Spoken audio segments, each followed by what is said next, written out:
Hello friends, welcome to another thrilling episode of Investigators in Cars Drinking Coffee. I'm your host, Mark Murnan, president of Complete Legal Investigations in Palm Beach Gardens, Florida, joined once again by the talented and lovely Wendy Strom Murnan, wife, partner, and certified paralegal, licensed private investigator.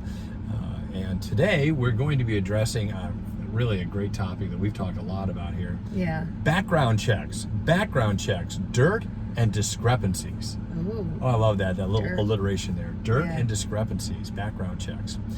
So we'll be diving into that in just a moment, but we want to direct you first of all, to our website at theprofitablepi.com, theprofitablepi.com, where we have 6 or 7 different manuals. Yeah, check it out. Check it out. Go check it out. If you want to out. build a profitable private investigative agency, then you will find almost everything you need at the Profitable PI. Our goal is not just to have better investigators, but to have better business people as well. Exactly. And We want you making money. We want you making money. This business is a lot of fun. Yeah. It's even more fun when you're profitable. Yes. So check us out at theprofitablepi.com for our manuals and ebooks on how to build a profitable and successful, enduring private investigator business.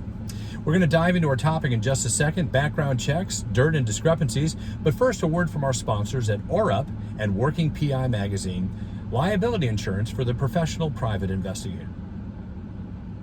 This video is sponsored by ORUP Insurance and Working PI Magazine. ORUP is a leading provider of private investigator liability insurance nationwide. Get your quote at orup.org today. Well, all right, background checks, dirt, and discrepancies. Yum.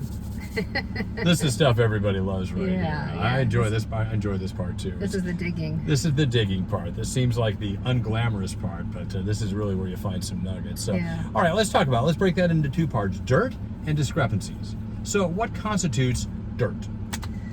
Well, anything that goes against their credibility, Okay, a person's credibility. okay, Yes. Or, previous incidents that might be the same thing that, we're looking at now. yeah. Yeah. So dirt would be, your basic information that you might be able to use to impeach the witness's credibility Yes. or resolve your client's case without any litigation. Right. Where you just come up with a smoking gun and say, hey, look, because we found out about such and such a date, or you said this, and so that would be the kind of dirt we're talking about. Now, where do we find, well first of all, what constitutes dirt? What constitutes dirt? I'm looking at something that would be undisclosed. Criminal activity or accusations, Yep. or domestic violence, or Yeah. any kind of domestic problems. Right? Alcohol, drug issues that don't make it necessarily to the court record, Right. but might be found on inadvertently placed on social media, buried in a police incident report. Mental health issues. Mental health Yeah. issues, Yeah. which could be found in, again, law enforcement incident reports. And we have found that to be a gold mine, haven't Yeah. we? Yeah, if Couple you are not times. checking out law enforcement incident reports yeah. in your Yeah. area, that is a gold mine. They're Why? public record here. In Florida. Yeah, but you do a FOIA for any and all, FOIA, Freedom of Information Act. Yes, and ask Public records, check, for yeah. any reports about a subject with their date of birth. And in Florida, we get any contact they've had with a law enforcement agency. So it's civil, criminal, domestic, anything. They've reported crimes. Right. And And those are important Yeah, because they're a wealth of information. they are, because they haven't reached the level. Anybody can find something in a court record. I mean, if you're a PI, you should know how to search court records. But incident reports contain information that don't necessarily get included in a court record. Right. How many domestic arguments don't end up with litigation? How many drug situations, what we call mental health checks, work its way into a police report that never makes it to a court file? Exactly. So that's a huge help. Associations with other people. Mm. Your client says, I've never heard of so-and-so, but there's a situation, an incident report or a social media post showing the two of them grinning next to each other. Right, right. Great impeachment material. Employment history. When police respond or whatever, Right. you can find issues like that. All right, that's dirt. What about discrepancies? Well, discrepancies, after I find the dirt, I'm looking for any place they might have lied. And Mhm. so we kind of zero in on if they have a license, which a lot of people do, real estate or security license, Cosmetology, anything, yeah. We go into their licensing portal and we order all their licensing records. And then we find out from the dirt that we've already and all the information we've gotten on them, did they lie on any of these applications? Yeah. And you won't, I've got 2 situations where actually I found a woman lied on her employment application, and that won the case for the attorney. And recently I found on a security license that they had lied about mental health problems that I found on an incident report. Yeah. That's just some quick examples. You know? But I mean that's a great example of taking an incident report from digging up some dirt to finding the discrepancies this individual failed to disclose. Right. Usually it's a criminal case. Yeah, an arrest. Yeah.